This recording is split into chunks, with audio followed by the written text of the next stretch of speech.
Liz Truss says freak weather conditions are the result of climate change. Is that now the settled view on the Tory backbenchers? Gosh, I don't know if it's a settled view on the Tory backbenchers. There's so much discussion about this, so many experts' opinion, so many contradictory opinions, so many newspaper headlines. I don't think anybody is actually 100% convinced. But that's what the government's saying, obviously, isn't it? Well, the government might be. I'm a backbencher. I don't have to agree with everything they say. You're quite right. So you don't think it's down to climate change? I don't know. I read something recently. It's something to do with the historical fact that is somewhere in the 1500s in England, it rained every day almost for 10 years.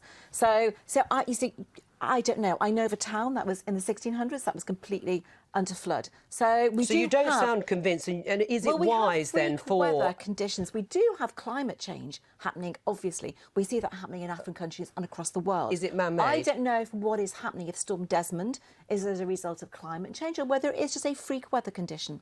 I'm quite sure that building on floodplains, climate change, many other factors contribute to flooding and to what happens as a result of flooding.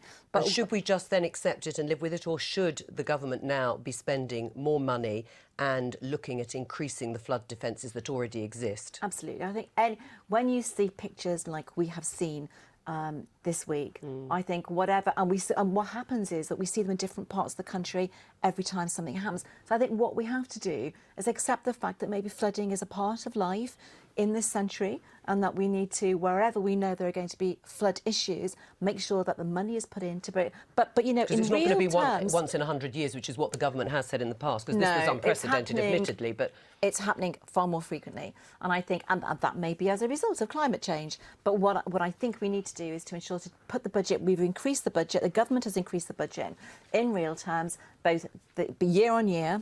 And I think what we need to do is to make sure to look at what's happened in the floods this time, because I think one of the main problems also is the water isn't receding as quickly as it could do, because the measures that were put in place to prevent the floods in the first place, which did a good job apparently, have now stopped the water receding as quickly as it should. So I think there are lots of lessons to be learned from what's happened this week.